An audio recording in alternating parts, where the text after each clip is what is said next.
ഒരു Olympic medal നേടിയാൽ ഒരാൾ എന്താവും ചെയ്യുക? അത് അപ്രതീക്ഷിതമായി കിട്ടിയതാണെങ്കിലോ? 2018 സൗത്ത് കൊറിയയിലെ പ്യോങ്ചാങ്ങിൽ നടന്ന വിന്റർ ഒളിമ്പിക്സ് ആണ് വേദി. 22-കാരിയായ എസ്റ്റർ ലെഡേക്ക എന്ന ചെക്ക് കായിക താരം വനിതകളുടെ സൂപ്പർ ജി സ്കീയിങ് മത്സരത്തിൽ പങ്കെടുക്കുകയായിരുന്നു. രസം എന്താണെന്ന് വെച്ചാൽ അവർ ഒരു സ്കീയർ പോലും അല്ലായിരുന്നു. സ്കീയിങ് പോലെ തന്നെ എന്നാൽ തീർത്തും വ്യത്യസ്തമായ സ്പോർട്സായ സ്നോ ബോർഡിംഗ് താരമായിരുന്നു അവർ. ആ മത്സരത്തിന് മുന്നേ അവർ ഒളിമ്പിക്സിൽ സ്നോബോർഡ് വിഭാഗത്തിൽ പങ്കെടുത്തിട്ടുണ്ടെങ്കിലും മെഡലൊന്നും നേടിയിരുന്നില്ല. ഒന്നൊന്നായി മറ്റ് മത്സരാർത്ഥികൾ താഴേക്ക് സ്കീ ചെയ്ത് അവരുടെ റേസ് ഫിനിഷ് ചെയ്തുകൊണ്ടേയിരുന്നു.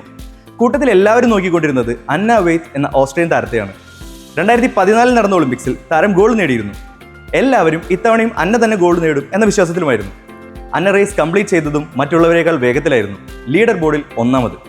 മത്സരം കണ്ടവരെല്ലാം തിരിഞ്ഞു പോകാൻ ഒരുങ്ങി. പൊടുന്നനെ ബീപ് സംഖ്യ 26 റേസ് ഹില്ലിന് മുകളിൽ വന്നു നിന്നു. എസ്റ്റർ ഒരു പക്ഷി പറന്നിറങ്ങുന്നത് പോലെ എസ്റ്റർ മലമുകളിൽ നിന്നും റേസ് തുടങ്ങി.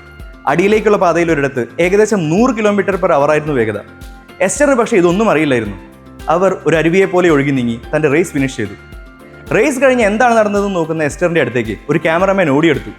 നിങ്ങൾ ഫസ്റ്റ് ആയിരിക്കുന്നു. സ്കോർ ബോർഡ് മിന്നി മറിഞ്ഞു. 0.01 സെക്കൻഡ് കുറവിൽ എസ്റ്റർ അന്നയേക്കാൾ വേഗം റേസ് ഫിനിഷ് ചെയ്തിരിക്കുന്നു. എസ്റ്ററിന് ഒന്നും മനസ്സിലായില്ല. അതൊരു മിസ്റ്റേക്ക് ആകുമെന്ന് അവർ വിശ്വസിച്ചു. പക്ഷേ അപ്പോഴേക്കും ചരിത്രം എഴുതപ്പെട്ടിരുന്നു. ഒരു സ്നോ ബോർഡർ സ്കീയിങ്ങിൽ ഒളിമ്പിക്സ് ഗോൾഡ് മെഡൽ നേടിയിരിക്കുന്നു. അതിലും രസകരം മറ്റൊന്നാണ്. ഒരാഴ്ചയ്ക്ക് ശേഷം നടന്ന സ്നോബോർഡ് മത്സരത്തിലും എസ്റ്റർ ഗോൾഡ് മെഡൽ നേടി. അങ്ങനെ വിന്റർ ഒളിമ്പിക്സിൽ ചരിത്രത്തിൽ ആദ്യമായി സ്നോ ബോർഡിങ്ങിലും സ്കീയിങ്ങിലും ഗോൾഡ് നേടിയ ആദ്യ താരമായി എസ്റ്റർ.